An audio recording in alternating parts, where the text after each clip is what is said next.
tentang mengenai data biofisik itu bisa dijelaskan Pak seperti kondisi tanah, iklim, dan jenis tanaman. Kalau di Jakarta Selatan, khususnya ya, di Jakarta Selatan itu kondisi tanahnya ya kita tanahnya ya mineral biasa sih, mineral. Lalu kalau dibilang saat ini itu memang kita sudah lebih bergeser kepada pertanian perkotaan yang tidak memakai tanah pada yang tanah hamparan luas, jadi kita pot-pot ataupun hidroponik seperti itu.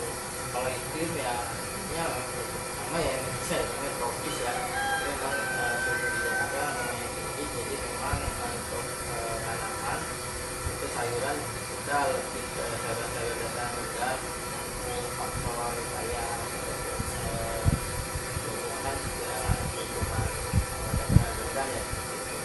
Lalu kalau bicara tentang komoditas ya kebanyakan di pertanian perkotaan kita sayuran hortikultura, cabai, tadi sayuran daun, sayuran buahnya kayak tomat seperti itu. Secara gambaran umum sih seperti itu sih kondisi di Jakarta Selatan Di sekitar sini ya Pak ya. Kalau untuk hama penyakitnya mungkin apa Pak yang biasa dialami mungkin? Kalau hama penyakit kalau di banyak kan cabai nih, karena cabai memang kalau itu penyakitnya itu strip seperti itu. Kalau sayuran-sayuran horti itu mayoritas itu ulat ataupun belalang. Kalau untuk mengatasi atau rencana BPP mengatasi hal tersebut, masalah hal tersebut, itu caranya gimana? Kalau hama-hama seperti itu memang kita sih ada kerjasama yang memang di dinas KPKP sendiri itu ada organisasi yang kita PT-nya yang menangani hama. Itu sih biasanya kalau memang jumlahnya besar itu kita bisa kendalikan pakai si brigadir pembasmi namanya seperti itu kita kerjasama. Itu kalau memang masih sedikit itu sih memang lebih kita sarankan yang alami lawan seperti yang tidak nabati gitu. Ataupun kalau memang masih sedikit kayak seperti ulat atau belalang itu kita sarankan sih diambil gitu.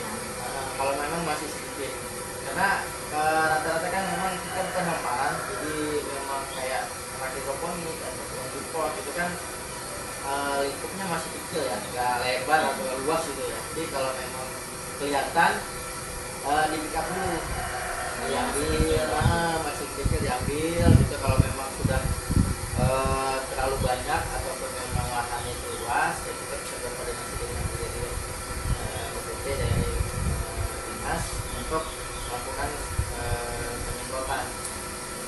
Beda-beda. Ya tergantung kondisinya sih, tingkat keparahannya sama luas area yang terserang. Kendala apa Pak yang dialami warga sekitar khususnya terkait di sini? Kalau kendala sih sebenarnya paling berat itu memang lahan, karena lahannya terbatas ya. Karena lahannya sempit terbatas. Kalau hamparan tuh tidak ada sih, tidak ada hamparan yang luas itu sampai 1 meter. Ya 1 meter sudah bisa keberadaan luas kalau di sini. Jadi dan itu bukan jangan digambarkan pertanian yang kayak memang itu lahan pertanian. Biasanya memang mereka bekas puing atau apa itu kan memang cemara atau apa itu kan memang terbatas ya. Juga untuk mengolah tanahnya juga agak sulit seperti itu, dan memang perlu penanganan yang ekstra. Itu kendalanya sih seperti itu. Sama saat ibaratnya panen itu mengalami kendala dalam masalah penjualan. Karena kan kalau kita mau jual itu kan harus yang kontinu kan. Lalu apa namanya jumlahnya juga ada kan yang mau diterima kalau kita di supermarket atau di pasar itu kan harus memenuhi sekian 100 kilo atau berapa ton gitu kan. Sedangkan kalau kita kan di Jakarta itu kan kecil-kecil seperti itu. Jadi untuk penjualan yang kontinu dan juga yang stabil gitu dari mana masuk itu memang kita tidak bisa seperti itu kendalanya. Paling ke ya, tetangga sekitar atau apa ya sekitar. Nah, jadi kan harganya pun tidak bisa bersaing ya.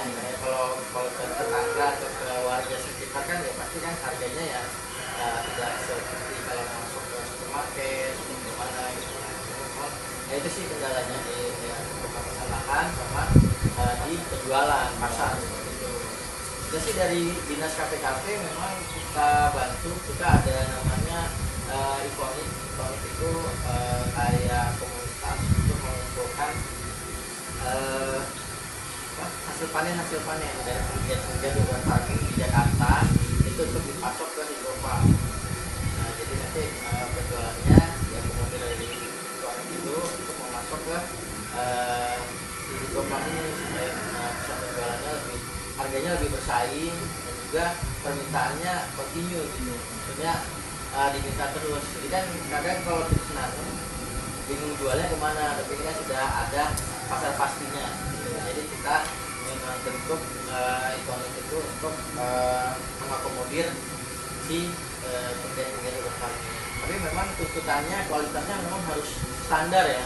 Nah, jadi itulah kadang menjadi kendala juga karena kan menyeragamkan kualitas para petani ini juga berbeda-beda kan. Maksudnya antara satu dengan yang lain kan penanganannya juga berbeda sehingga kan kualitasnya juga berbeda. Nah, kami masuk ya memang pendampingan untuk menjaga dan membantu si petani itu dapat mencapai kualitas yang instan. Kalau untuk data sumber dari manusia dan data penunjang bisa dijelaskan Pak, seperti aktivitas pasar, aktivitas pertanian,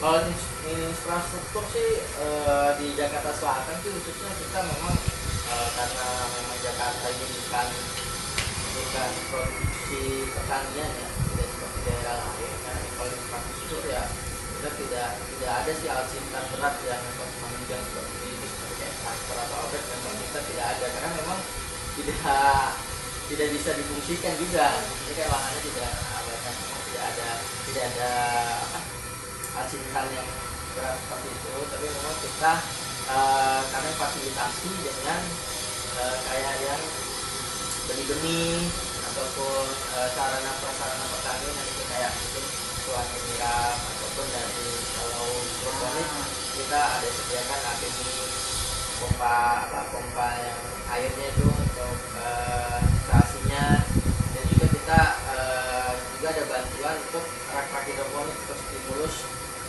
para penggiat baru seperti itu, kita juga ada berikan. Kalau sumber daya manusianya ya kita ada penyuluh itu kita di setiap kecamatan ada satu orang, lalu juga ada satuan pelaksananya itu yang mengkoordinasikan di kecamatan, juga ada satu orang ke kecamatan. Jadi di wilayah kecamatan itu kita ada 2 perwakilan, satuan pelaksananya dan juga penyuluhnya. Jadi mereka berdua yang mengkoordinasikan di wilayah ya di kecamatan. Nah, kecamatan ya sampai kelurahan ke bawah. Jadi kalau satuan kalau mungkin koordinasinya ke Pak Camatnya, sektoralnya ke sektoral di sekitarnya, atau penyuluh itu pendampingan ke budidayanya. Kalau untuk lembaga penunjang dari BPP sendiri ada kerjasama misalnya? Oh, kalau kerjasama sih karena memang kita di bawah Sudin KPKP, Sudin Ketahanan Pangan Kelautan dan Pertanian Jakarta Selatan. Kerjasamanya tentunya pasti pertama Kementerian Pertanian. Kementerian Pertanian itu khususnya sih di sekarang udah berganti namanya ya, yang dulu BSIP namanya, sekarang BRNP apa ini? Balai yang di Pasar Minggu tuh, yang depan kecamatan. Dekan, bukan dekan. Iya di bawah kementerian BSIP sih namanya, yang di Pasar Minggu itu ada 2 dia, yang BSIP Kementannya itu yang besar tuh yang depan GOR. Nah kalau BSIP Jakartanya yang di kantor kecamatannya, nah, itu mitra kita memang dia ada lembaga penyuluhan juga. Jadi mitra kita kalau memang kita untuk bantuan penyuluhan atau kita untuk bantuan sertifikasi terkait yang lain, itu ya kita sama ke mereka. Lalu juga di Kementerian Pertanian juga kita yang dirjen-dirjen kayak tanaman kultura, tanaman pangan ataupun yang alat pertanian itu memang kita kerjasama. Ini seperti yang SGH ini tidak, ini kita dapat bantuan dari Kementerian Pertanian, itu dia menyerahkan kepada kelompok tani binaan kita. Ini dia bangunkan di sini, terus apa namanya bisa digunakan oleh kelompok tani binaan kita. Dan juga kalau lembaga-lembaga swastanya ya bisa kalau sinergi dengan lembaga yang ada kayak Bajiskasnas ataupun kemarin juga PLN itu kemarin tahun 2022 itu juga bantu kelompok tani juga ini container farming sama yang instalasi buah naga juga ya misalnya kayak apa kemarin dari jasa harga juga itu yang jasa kristal seperti itu. Jadi ya memang Balai Penyuluh Pertanian Ragunan ini kan sudah menjadi agrowisata Ragunan ya, sudah diversifikasi didikannya lagi fungsinya, sehingga memang ini menjadi wadah kayak tempat sinergi untuk di sini belajar bersama gitu ya, belajar bersama, kita bertukar ilmu di sini, sehingga ya memang kita banyak bersinergi dengan pihak-pihak luar, baik itu dari lembaga pemerintahan ataupun dari swasta. Tapi untuk kelompok tani sendiri banyak Pak sebenarnya. Kalau kelompok tani saya kurang hafal totalnya, itu lumayan sih. Kalau kelompok tani itu kayaknya masih ada sekitar 90 lebih ya. Kalau kelompok tani itu sekitar 30-an. Memang ya kalau kelompok taninya ya memang masih kalau tercatat data sih masih ada. Cuman memang ya untuk keaktifannya ada yang masih aktif, ada yang aktif. Tapi memang kalau walaupun kelompok taninya sedikit, tapi memang penggiat urban farming ini lumayan banyak, lumayan tumbuh. Jadi untuk di data kita itu kalau penggiat urban farming itu hampir sekitar 500-an orang. Ada juga yang berkelompok, itu ada juga yang perorangan, individu ataupun komunitas. Jadi walaupun dia belum berbentuk kelompok tani, tapi memang sudah ada kayak cikal bakalnya gitu ya, penggiat ya untuk melakukan kegiatan budidaya bertani. Nah, mungkin kenapa bisa menjadi kelompok tani karena memang dia tuh kayak menyebar gitu ya. Nah, ada beberapa puluh meter persegi, ada berapa sini lagi gitu. Juga RPetra itu juga masuk ke kami bina untuk melakukan budidaya pertanian. Jadi RPetra yang ada di Jakarta Selatan itu juga termasuk binaan kita. Dan juga kelompok-kelompok di PKK dan kelurahan ataupun kecamatan di tanah hatinya PKK itu juga berbudidaya pertanian. Jadi ya walaupun kelompok taninya mungkin yang terdata sedikit ya mungkin kalau di wilayah lain banyak ya luas gitu dan lahannya luas-luas, tapi memang di sini kita skalanya kecil tapi memang masih gitu banyak dari bawahnya, maksudnya dari level warga yang kecil dari RT RW itu sudah lumayan banyak. Mungkin begitu saja Pak pertanyaan wawancara untuk kami dari mahasiswa Universitas Terbuka. Mohon maaf bila ada salah, mungkin salah-salah kata dari kami. Mungkin itu saja yang dapat bisa saya sampaikan. Assalamualaikum warahmatullahi wabarakatuh.